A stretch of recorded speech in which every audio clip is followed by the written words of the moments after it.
नमस्कार दोस्तों, स्वागत है आपका हमारे YouTube चैनल पर। आज हम बताएंगे आपको कि आप अपने आप को शांत रखें। समय आपका भी आएगा, बस विदुर जी की ये बताई गई बातें अपने जीवन में उतार लो। आइए जानते हैं। भारत में कई नीतिकार हुए, इनमें से विदुर का नाम भी उल्लेखनीय है। विदुर महाभारत के प्रमुख पात्रों में से एक थे। महात्मा विदुर को धर्मराज का अवतार भी माना जाता है। इसी वजह से कौरवों के साथ रहते हुए भी उनमें कभी छल कपट, ईर्ष्या, द्वेष की भावना नहीं थी। आइए जानते हैं। पुत्र मोह में फंसे धृतराष्ट्र को धर्म, अर्थ, काम और मोक्ष के तत्वों का सार बताने वाले महात्मा विदुर नीति द्वारा दिए गए उन विचारों को जो हमारे जीवन के लिए अत्यंत उपयोगी सिद्ध होंगे। विदुर द्वारा दिए गए विचारों से हम अपने जीवन के सार को समझ सकते हैं और अपने जीवन में खुश और शांत रह सकते हैं। किसी भी कार्य को शुरू करने से पहले यह जरूरी है कि आप पूरा मन बना लें। अधूरे मन से किया कार्य भी अधूरा रहता है। आपको किसी कार्य में पूरी तरह से सफलता तभी मिलेगी जब आप पूरे से उस कार्य को करेंगे। जिस धन को कमाने में मन तथा शरीर का क्लेश हो, धर्म को उल्लंघन करना पड़े तथा सर शत्रु के सामने झुकना पड़ जाए, ऐसे धन को प्राप्त करने का विचार त्यागना ही बेहतर होता है। 3 जो व्यक्ति अपने मन को काबू में नहीं रख पाता, वह कभी सफलता प्राप्त नहीं कर पाता। 4 प्रत्येक मनुष्य को माता, पिता, अग्नि, आत्मा और गुरु, इन पांचों की बड़े यत्न से सेवा करनी चाहिए। 5 आलसी व्यक्ति को कभी भी धन नहीं सौंपना चाहिए। अपने आलस्य के कारण वह व्यक्ति धन को सर्वनाश कर देगा। 6 अपना धन किसी भी ऐसे व्यक्ति को नहीं देना चाहिए जिसकी नियत में आपको संदेह हो।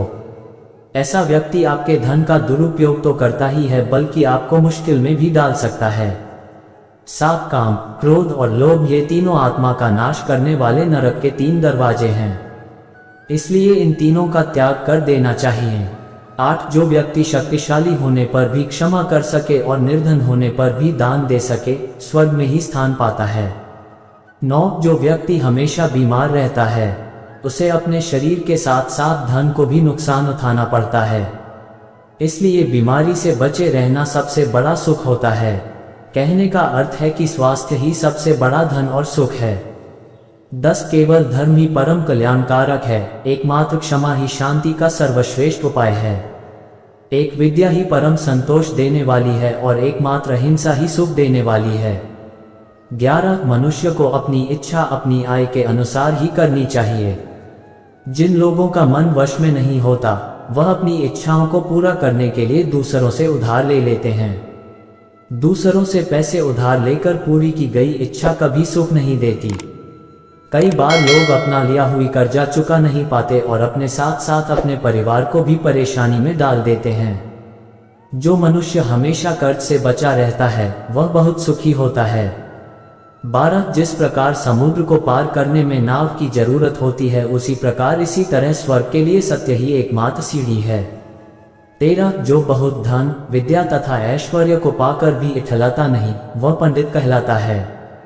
14 जिस व्यक्ति को आदर सम्मान मिलने पर भी वो खुशी से फूल नहीं उठता और अनादर होने पर क्रोधित नहीं होता तथा जिसका मन विपत्तियों में भी शांत रहता है, वही ज्ञानी व्यक्ति होता है। 15 जिस काम को करने के बाद पछताना पड़ जाए, ऐसे कार्य को करने से क्या लाभ। 16 6 प्रकार के मनुष्य हमेशा दुखी रहते हैं। 1 ईर्ष्या करने वाला, 2 नफरत करने वाला, 3 शक करने वाला, 4 हमेशा असंतुष्ट रहने वाला, 5 क्रोध करने वाला, 6 दूसरों के सहारे जीने वाला। 17 जो व्यक्ति अच्छे कर्म करता है, बुरे कर्मों से दूर रहता है, साथ ही जो ईश्वर में विश्वास रखता है, जो परम श्रद्धालु है, उसके ये सद्गुण पंडित होने के लक्षण हैं। 18 कठोर वचन बोलना तन मन को जला देता है, मधुर वचन अमृत वर्षा के समान है। 19 स्त्री का स्पर्श, धन का हरण, मित्रों का त्याग, ये तीनों दोष क्रमशः काम, लोभ और क्रोध से उत्पन्न होते हैं। 20 वह मनुष्य अधर्मी होता है जो अच्छे कर्मों और पुरुषों में विश्वास नहीं रखता, गुरुजनों में भी स्वभाव से ही शंकित रहता है, किसी का विश्वास नहीं करता और मित्रों का परित्याग करता है। 21 क्षमा को दोष नहीं मानना चाहिए, निश्चय ही क्षमा परम बल है। क्षमा निर्बल मनुष्यों का गुण है और बलवानों का भूषण है। 22 बुद्धिमान व्यक्ति के प्रति अपराध कर कोई दूर भी चला जाए तो चैन से न बैठे, क्योंकि बुद्धिमान व्यक्ति की बाहें लंबी होती है और समय आने पर वह अपना बदला लेता है। 23 जिस व्यक्ति के कर्तव्य, सलाह और पहले लिए गए निर्णय को केवल काम संपन्न होने पर ही दूसरे लोग जान पाते हैं, वही व्यक्ति पंडित कहलाता है। 24 संसार के 6 सुख प्रमुख है धन प्राप्ति, हमेशा स्वस्थ रहना, वश में रहने वाले पुत्र, प्रिय भार्या, प्रिय बोलने वाली भार्या और मनोरथ पूर्ण कराने वाली विद्या, अर्थात इन 6 से संसार में सुख उपलब्ध होता है।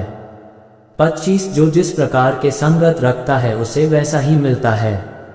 जो अच्छे और विद्वान लोगों से दोस्ती रखता है, उनके साथ अपना समय बिताता है, वह बहुत ही सुखी माना जाता है। बुरे लोगों की संगति का परिणाम भी बुरा ही होता है। जो व्यक्ति दुष्ट और हिंसक लोगों के साथ मेल मिलाप रखता है, उसे आगे चलकर कई परेशानियों का सामना करना पड़ता है। इसलिए जिसकी दोस्ती अच्छे लोगों के साथ होती है, वह बहुत सुखी होता है। 26 जो व्यक्ति विश्वास का पात्र नहीं है, उसका तो कभी विश्वास किया ही नहीं जाना चाहिए, परंतु जो व्यक्ति विश्वास के योग्य है, उस पर भी अधिक विश्वास नहीं किया जाना चाहिए। विश्वास से जो भय उत्पन्न होता है, वह मूल उद्देश्य का भी नाश कर डालता है।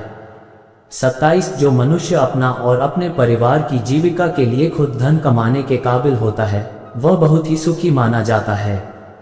कई लोग अपना जीवन चलाने के लिए दूसरों पर निर्भर रहते हैं, ऐसे लोगों का न तो स्वाभिमान होता है, न ही दूसरों की नज़र में सम्मान।